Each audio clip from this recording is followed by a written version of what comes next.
Hello friends, सिलीजनेला topic हम ले रहे थे पिछले टर्म के अंदर और उसमें हमने एक्सटर्नल मॉर्फोलॉजी ले ली थी और ये टॉपिक कंप्लीट नहीं हो पाया था। इस टॉपिक को आगे हम कंटिन्यू कर रहे हैं। जैसा कि हमने पहले बात की थी, सिलीजनेला की प्लांट बॉडी के अंदर रूट, स्टेम, लीफ की एक्सटर्नल स्ट्रक्चर की बात की थी और उसी कड़ी के अंदर हम राइजोफोर की बात करना चाह रहे थे। सिलीजनेला प्लांट के अंदर राइजोफोर एक पार्ट होता है और ये पार्ट विशेष रूप से न तो रूट है और न ही स्टेम है और न ही ये लीफ है। यह एक ऐसा पार्ट है जो रूट और स्टेम इन दोनों से मिलता जुलता पार्ट है। ये राइजोफोर मेनली जो सिलीजनेला नामक प्लांट है उस प्लांट के जो तना होता है और उस तने के अंदर जहाँ पर डाइकोटोमी स्थल होते हैं उस डाइकोटोमी स्थल पर ये विशेष रूप से अराइज होता है और ये कलरलेस स्ट्रक्चर है, लीफलेस स्ट्रक्चर है, अनब्रांच्ड है और सिलिंड्रिकल स्ट्रक्चर है। ये इसका जो मुक्त सिरा होता है या फ्री एंड होता है, इससे एडवेंटिशियस रूट्स का एक गुच्छा उत्पन्न होता है या टर्फ ट्री कह सकते हैं। और कुछ स्पीसीज के अंदर ये राइजोफोर प्रेजेंट होता है, कुछ स्पीसीज के अंदर, जिसमें जैसे मेनली बात करें सिलीजनेला क्रूसियाना नामक स्पीसीज के अंदर। हालांकि कुछ ऐसी स्पीसीज भी होती है जिनके अंदर ये एब्सेंट होता है, जैसे सिलीजनेला कस्पिडिटा नामक स्पीसीज के अंदर। इसकी यदि हम बात करें जड़, तना और पत्ती से, तो इसके अंदर बहुत सारे अंतर देखने को मिलते हैं। ये यदि जड़ से अंतर की बात करें तो इसके अंदर रूट कैप नहीं होता है और यदि तना से बात करें तो इसके ऊपर लीव्स नहीं होती हैं। इसलिए इस राइजोफोर की मॉर्फोलॉजिकल नेचर या आकारी की प्रकृति है, ये अपने आप में डिस्प्यूटेड है, विवादास्पद है। इसकी मॉर्फोलॉजिकल नेचर को एक्सप्लेन करने के लिए अलग अलग लोगों ने अलग अलग प्रकार से हाइपोथेसिस या मत प्रस्तुत किए हैं। उन मतों के अंदर पहली हाइपोथेसिस है जिसे कैपलेस रूट हाइपोथेसिस के नाम से जानते हैं। कैपलेस से सेंस है, जब भी कोई रूट होती है तो उसके रूट के एंड पर या एपिकल एंड के ऊपर एक कैप होती है, जैसे रूट कैप के नाम से जानते हैं या मूल गोप के नाम से जानते हैं। तो इस प्रकार के इस राइजोफोर के अपेक्स के ऊपर ऐसी कैप नहीं पाई जाती है, रूट कैप नहीं पाई जाती है। इस कारण से इसे रूट कैपलेस हाइपोथेसिस के नाम से जाना जाता है। इस हाइपोथेसिस को हार्वे गिब्सन 1902 और अपहोप 1920 और वुक हॉक एंड ससेक्स 1974 नामक साइंटिस्ट ने प्रपोज किया था और इन्होंने बताया कि राइजोफोर एक कैपलेस रूट है, ऐसी रूट है जिसके ऊपर रूट कैप नहीं पाई जाती है, ऐसी रूट है जिसके ऊपर रूट कैप नहीं पाई जाती है। क्यों है ये रूट? इसके लिए उन्होंने बताया कि ठीक ये उसी प्रकार से है जिस प्रकार से एक रूट के अंदर पॉजिटिव जियोट्रोपिक मूवमेंट होती है, धनात्मक गुरुत्वानुवर्ती गति होती है, वृद्धि होती है। जिस प्रकार से रूट नीचे की तरफ ग्रोथ करती है, उसी प्रकार से राइजोफोर की नेचर भी है कि जमीन के अंदर नीचे की तरफ वृद्धि करती है, पॉजिटिव जियोट्रोपिक। और दूसरी बात करें कि ठीक उसी प्रकार की स्ट्रक्चर है जिस प्रकार से रूट के ऊपर पत्तियां नहीं पाई जाती हैं, उसी प्रकार से ये भी लीफलेस स्ट्रक्चर है। और इसकी आंतरिक स्ट्रक्चर की बात करें या इंटरनल स्ट्रक्चर की बात करें तो ये स्ट्रक्चर भी ठीक उसी प्रकार की है जिस प्रकार से रूट की स्ट्रक्चर होती है। और जिस प्रकार से रूट के अंदर मोनोस्टिलिक स्टील होती है, एक स्टील होती है, उसी प्रकार से इसके अंदर भी एक ही स्टील होती है। दूसरी हाइपोथेसिस है जिसे लीफलेस सूट हाइपोथेसिस के नाम से जानते हैं। लीफलेस मीन्स पर्णविहीन सूट की एक ऐसा तना है जिसके ऊपर पत्तियां नहीं होती हैं, इसलिए इसे लीफलेस सूट हाइपोथेसिस के नाम से जाना गया है। इस हाइपोथेसिस को वर्सडेल 1910, विलियमसन 1937, क्यूसेक 1954 आदि साइंटिस्ट ने प्रपोज किया है और इनका मानना है कि राइजोफोर एक लीफलेस सूट है, पर्णविहीन प्ररो है या सूट है। क्यों है? उन्होंने बताया कि जिस प्रकार से तने के शीर्ष के ऊपर रूट कैप नहीं होती है, उसी प्रकार से इसके शीर्ष के ऊपर रूट कैप नहीं होती है। और जिस प्रकार से रूट के ऊपर रूट हेयर्स होते हैं, उस प्रकार से इसके ऊपर किसी प्रकार के रूट हेयर्स नहीं होते हैं। और जिस प्रकार से इसके अंदर ब्रांचिंग होती है उस प्रकार से इसके अंदर जब ब्रांचिंग होती है तब इसकी ब्रांचिंग एक्सोजीनस प्रकार से होती है, बहिर्जात प्रकार से होती है। ब्रांचिंग के सेंस पे यदि बात करें तो बॉटनी के अंदर दो शब्द आते हैं, एक एक्सोजीनस और दूसरा एंडोजीनस। एक्सोजीनस डेवलपमेंट और एंडोजीनस डेवलपमेंट, जब ब्रांच का फॉर्मेशन होता है तो ब्रांच का फॉर्मेशन जब हम इंटरनल स्ट्रक्चर देखते हैं तो कॉर्टेक्स की अंतिम लेयर होती है एंडोडर्मिस और इसके नीचे होती है पेरीसाइकिल। यदि ब्रांचिंग के समय पेरीसाइकिल आउटग्रोथ के रूप में बाहर की तरफ आती है ब्रांच बनते समय, तो ऐसे डेवलपमेंट को एंडोजीनस डेवलपमेंट कहते हैं। और यदि ब्रांचिंग बनते समय पेरीसाइकिल बाहर की तरफ नहीं आए आउटग्रोथ के रूप में और सिर्फ एंडोडर्मिस ही बाहर की तरफ आए, तो ऐसे ब्रांचिंग डेवलपमेंट को एक्सोजीनस डेवलपमेंट कहते हैं। और एक्सोजीनस डेवलपमेंट स्टेम्स में होता है और एंडोजीनस डेवलपमेंट रूट्स में होता है। इस प्रकार से इसके अंदर भी उसी प्रकार का ब्रांचिंग पैटर्न होता है जिस प्रकार से स्टेम के अंदर होता है, एक्सोजीनस प्रकार का होता है, ऐसा ही ओरिजिन इसके अंदर होता है। और इसी के अंदर जो ब्रांचिंग होती है ये ब्रांचिंग एंगल मेरिस्टेम से उत्पन्न होती हैं, रूट के अंदर एंगल मेरिस्टेम से उत्पन्न नहीं होती हैं। और यदि इस राइजोफोर को यदि हम एक्सपेरिमेंटल कंडीशन प्रोवाइड करें, इस प्रकार का माहौल उपलब्ध करवाएं कि इसके अंदर लीव्स उत्पन्न हो जाएं, तो ऐसी स्थिति में इससे लीव्स भी बन सकती हैं या लीव्स भी बनती हैं, या दूसरे शब्दों में आप कह सकते हैं राइजोफोर को लीफ युक्त या पर्ण युक्त तने के अंदर भी कन्वर्ट किया जा सकता है। इसलिए पर्णयुक्त तना तभी कन्वर्ट होगा जब उसकी नेचर सूट की होगी। इसलिए इनका मानना है कि राइजोफोर ऐसा स्टेम है जो लीफलेस सूट है। तीसरा मत है जिसे सुई जेनरिस हाइपोथेसिस के नाम से जानते हैं।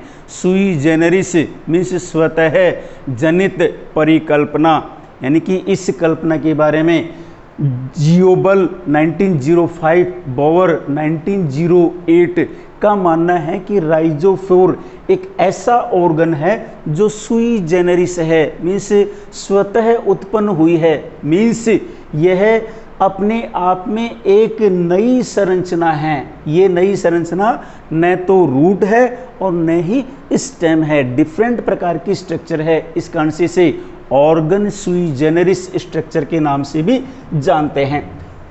चौथी परिकल्पना शॉर्लट 1938 ने बताया है कि राइजोफोर एक स्पेशलाइज्ड स्टेम है, विशिष्ट प्रकार का तना है जो मॉडिफाइड रूप में है। और ये मॉडिफाइड रूप में उस डायरेक्शन में मॉडिफाई हो रहा है जिस प्रकार से रूट का मॉडिफिकेशन होता है, यानी कि इसकी नेचर इस स्टेम से रूट की ओर मूव हो रही है। इस प्रकार से राइजोफोर और राइजोफोर की मॉर्फोलॉजिकल नेचर के बारे में हमने यहाँ पर बात की।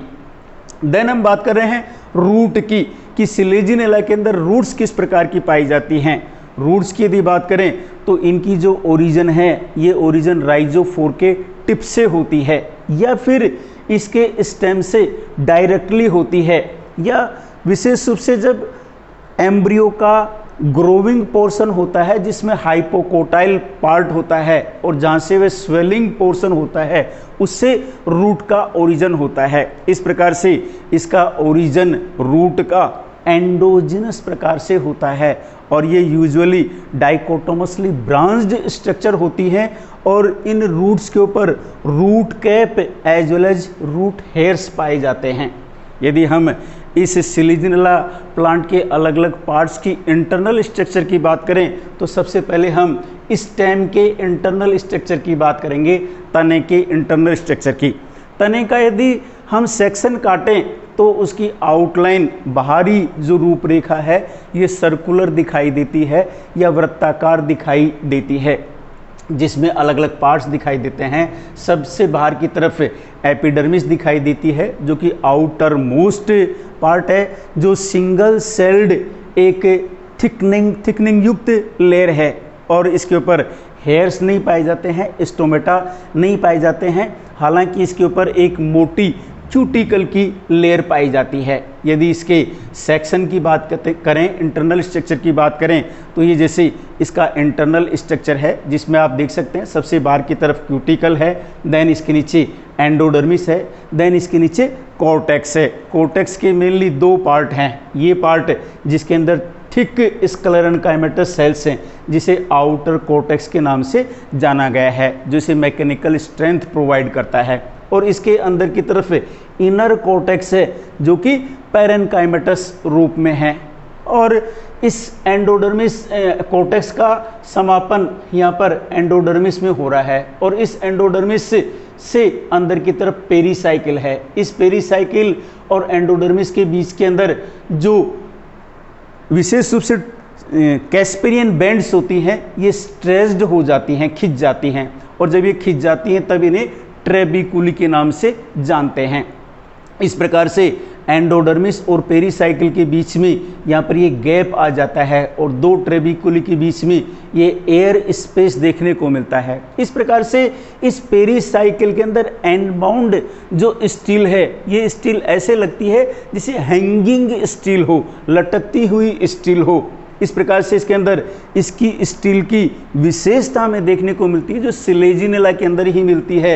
एंडोडर्मिस से ट्रेबिकुली अराइज होती है, एयर स्पेस प्रेजेंट होती है, देन ये पेरीसाइकिल, और पेरीसाइकिल के नीचे की तरफ चारों तरफ फ्लोएम है, देन बीच में जाइलम है, और जाइलम के दो छोर, इस छोर पर और इस छोर पर प्रोटोजाइलम प्रेजेंट है। यदि इसकी स्टील की बात करें तो जाइलम सेंटर में है और चारों तरफ फ्लोएम प्रेजेंट है। इस प्रकार से सिलेजिनेला की जो स्टील होती है ये प्रोटोस्टील प्रकार की स्टील होती है, और इस स्टील में प्रोटोजाइलम के दो पोर्शन हैं, और दो पोर्शन होने का मतलब इसे डाई आर्च दशा के नाम से जानते हैं, और प्रोटोजाइलम पेरिफेरी की तरफ है, इस दशा को एक्जार्च दशा के नाम से जानते हैं।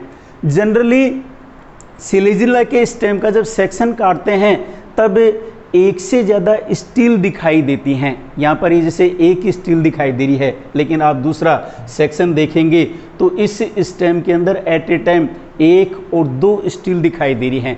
जब किसी तने का सेक्शन काटते हैं और सेक्शन काटने पर उसके सेंटर में एक से ज़्यादा स्टील दिखाई देती हैं, तो ऐसी कंडीशन को पॉलीस्टिलिक कंडीशन के नाम से जानते हैं, या बहुरंभी दशा के नाम से जानते हैं।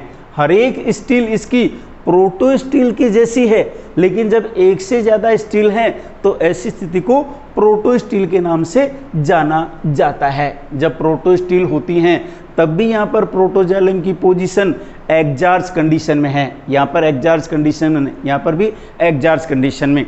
यहाँ पर जितने ज़्यादा स्टील होंगे उतने ही वे डाईआर्च, ट्राईआर्च, टेट्रार्च, पेंटार्च, हेक्सार्च और मल्टीआर्च कंडीशन के अंदर हो सकता है। यदि एक है तो उस कंडीशन के अंदर डाईआर्च होगा, दो हैं तो भी डाईआर्च होगा, तीन होने पर ट्राईआर्च हो जाएंगे, तीन स्टील हैं टेट्रार्च हो जाएंगे, चार हैं टेट्रार्च हो जाएंगे, और पांच हैं पेंटार्च हो जाएंगे, और इससे ज़्यादा स्टील हैं तो पॉलीआर्च या मल्टीआर्च कंडीशन देखने को मिलेगी।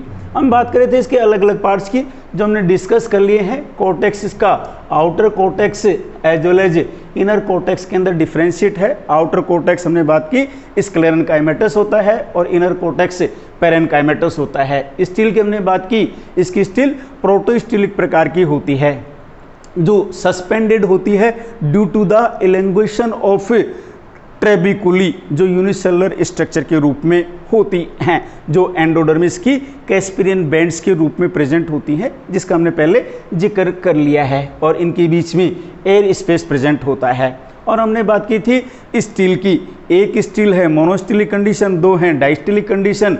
मोनोस्टिलिक कंडीशन जैसे सिलेजिनेला स्पाइनुलोसा में, डाइस्टिलिक कंडीशन सिलेजिनेला क्रोसियाना के अंदर, और पॉलीस्टिलिक कंडीशन जैसे 12 से 16 होती हैं सिलेजिनेला लेविगेटा के अंदर।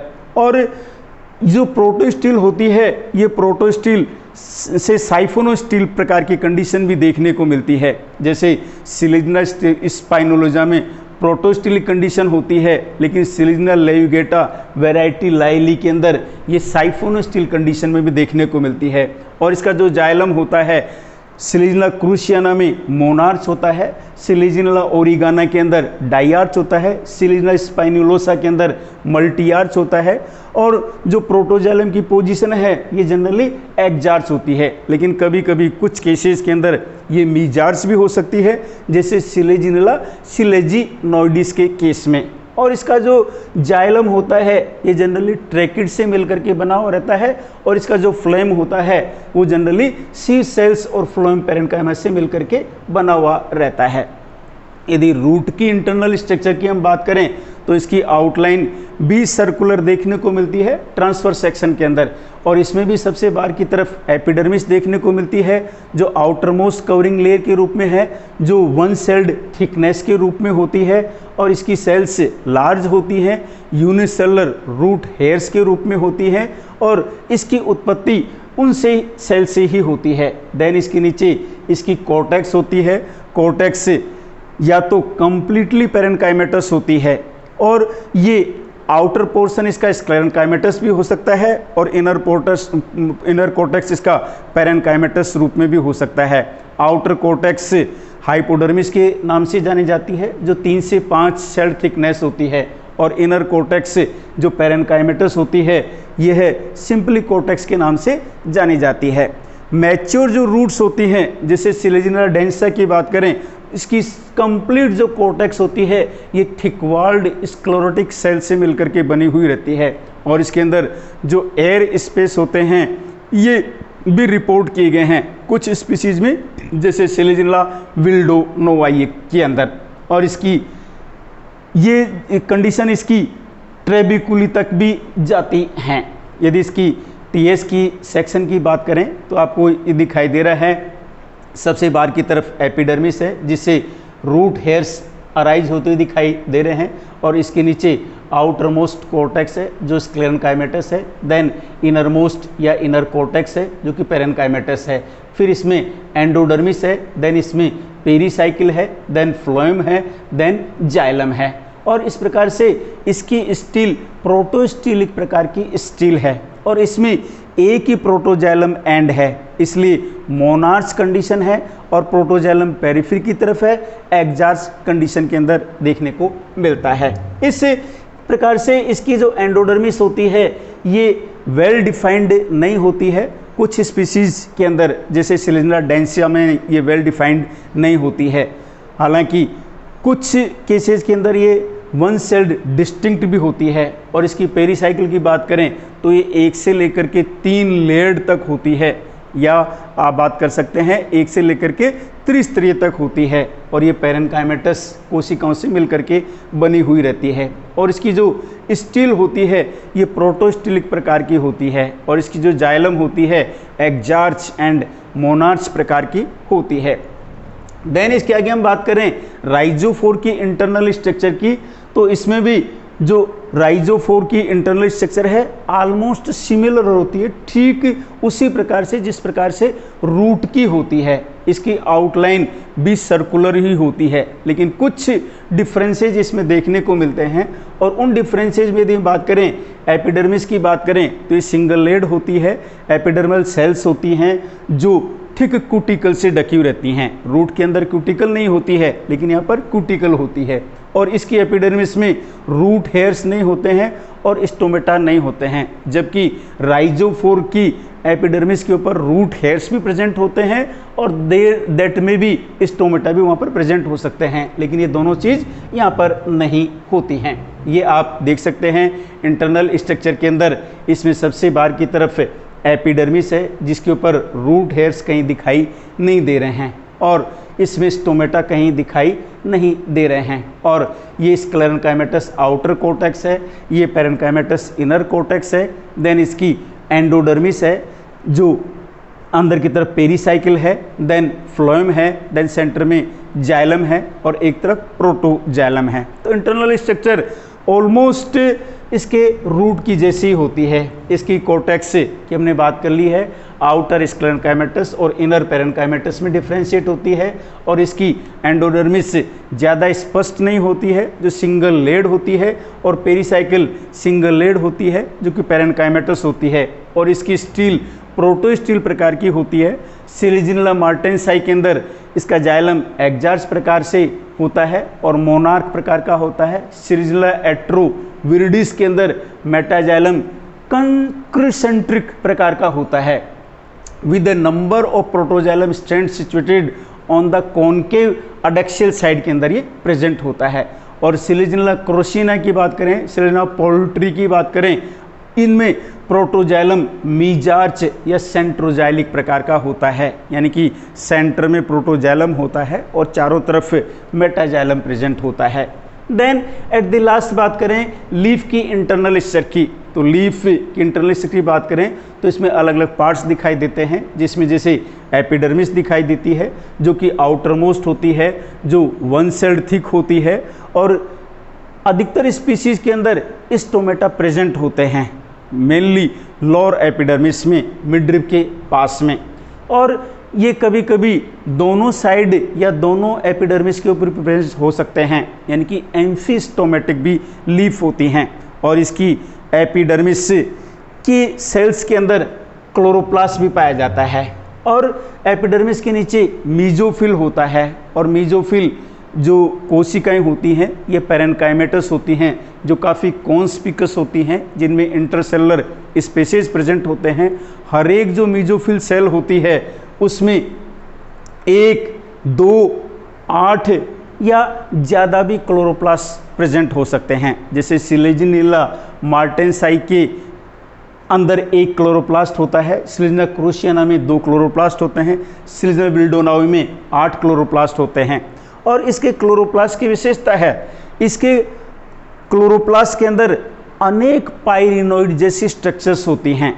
आपने देखा होगा जनरली जो पायरिनोइड कैरेक्टर है, ये पायरिनोइड कैरेक्टर एल्गी के अंदर विशेष रूप से क्लोरोफाइसी के मेंबर्स में पाया जाता है, जो एल्गी की कैरेक्टरिस्टिक फीचर है। लेकिन ऐसे कुछ ही टेरिडोफाइट्स हैं और कुछ ही ब्रायोफाइट्स हैं जिनके अंदर पायरिनोइड या पायरिनोइड जैसी स्ट्रक्चर पाई जाती हैं, जिसमें सिलिजिनिला टेरिडोफाइट्स के अंदर आता है जहाँ पर पायरिनोइड पाए जाते हैं। ऐसे ही एंथोसिरोस ब्रायोफाइट्स में आता है जहाँ पायरिनोइड्स पाए जाते हैं, एंथोसिरोस या एंथोसिरोटोल्स ऑर्डर के मेंबर्स। और इसके साथ साथ में कुछ स्पीशीज जैसे सिलिजिना कॉन्सियाना की जो मीजोफिल होती है ये अपर पेलिसेड और लोअर स्पंजी पैरेन्काइमा के अंदर भी डिफ्रेंशिएट होती है। और इसके मिडरिब के अंदर एक वेस्कुलर बंडल देखने को मिलता है, और ये मिडरिब के सेंटर में प्रेजेंट होता है, जो कंसेंट्रिक एंड एम्फीक्राइबल प्रकार का होता है। कंसेंट्रिक मीन्स सेंटर में जाइलम होता है और पेरिफ्री में फ्लोएम होता है। एक्टोफ्लोइक यहाँ भी स्पष्ट है, एक्टो मीन्स बहिर्फ्लोएमी, बाहर की तरफ फ्लोएम होता है और सेंटर में जाइलम होता है, जिसमें जाइलम का निर्माण कुछ एनुलर और स्पाइरल ट्रैकिड से मिलकर के होता है, और ये चारों तरफ से फ्लोएम एलिमेंट से घिरा हुआ रहता है, जो कुछ सीव एलिमेंट्स होते हैं। और इसकी जो बंडल शीथ होती है ये इस वेस्कुलर बंडल को चारों तरफ से घेरे हुए रहती है। इस इंटरनल स्ट्रक्चर को डायग्रामेटिकली आप देखें तो ये अपर एपिडर्मिस है, ये लोअर एपिडर्मिस है। इस अपर एपिडर्मिस की सेल्स के अंदर भी आपको क्लोरोप्लास्ट देखने को मिलेंगे, और मीजोफिल सेल्स के अंदर भी chloroplast as well as pyrenoids देखने को मिलेंगे। आपको मीजोफिल में इंटरसेलुलर स्पेसीज भी देखने को मिल रहे हैं, और यहाँ पर एकमात्र वेस्कुलर बंडल देखने को मिल रहा है। सिंगल यदि एक सेल को देखें तो इसके अंदर ये क्लोरोप्लास्ट है जिसमें पायरिनोइड हैं, और ये सेल का न्यूक्लियस प्रेजेंट है। इस प्रकार से आज आपने इस सिलिजिनिला का सेकंड पार्ट जो कि इंटरनल स्ट्रक्चर से रिलेटेड था वो आपने देखा। ये वीडियो आपको कैसा लगा? अच्छा लगा लाइक कीजिए, शेयर कीजिए, सब्सक्राइब कीजिए। घर पे रहिए और अध्ययन कीजिए और इस कोरोना महामारी से अपने आप को बचाइए। धन्यवाद।